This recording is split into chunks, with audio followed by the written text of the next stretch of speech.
2016년 한 해가 마무리돼가면서 지난 1년간의 도정과 시정을 되돌아보는 시간을 마련했습니다.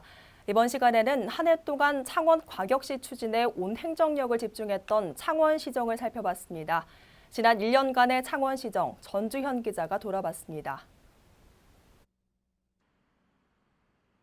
저물어가는 2016년을 마무리하며 중앙정치를 하다 고향으로 내려온 안상수 창원시장의 시정은 어땠을까? 창원시는 자체적으로 2016년 시정을 빛낸 10대 뉴스를 선정하며 지난 1년을 되돌아봤습니다.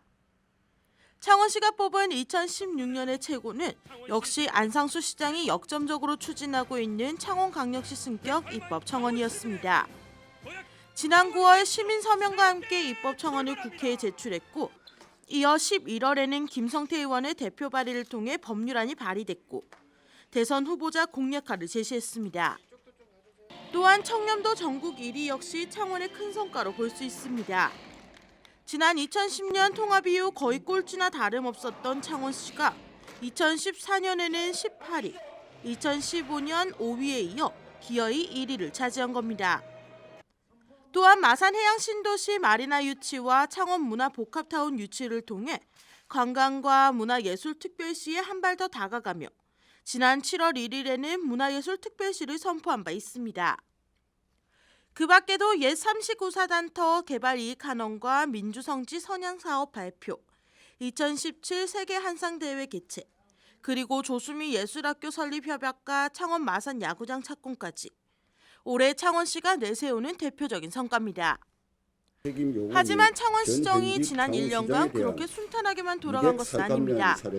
의창구 북면 오폐수 무단방류가 창원시정의 최고의 실책으로 보여집니다. 이는 단순한 관리 부실이 아닌 오염을 일으킨 주체가 됐기 때문입니다. 또한 창원시정을 빛낸 10대 뉴스에 들어간 문화복합타운 건설과 관련해서도 행정과 부동산 업자에 대한 특혜 사이에서 논란이 될 것으로 보입니다. 뿐만 아니라 중앙정치 때부터 앙숙관계이던 홍지사와의 관계 역시 창원광역시 추진과 서민자녀 교육 지원 사업 등을 통해 마찰을 빚기도 했습니다. 창원광역시를 추진하고 있긴 하지만 계속해 줄어드는 인구도 걸림돌로 작용할 것으로 보여 인구 감소를 막기 위한 현실적인 방안을 내놓는 것이 창원시에 남겨진 과제입니다. 지난 2016년의 창원시정을 되돌아보면 모든 초점은 창원광역시 승격 추진에 있지 않았나 싶습니다.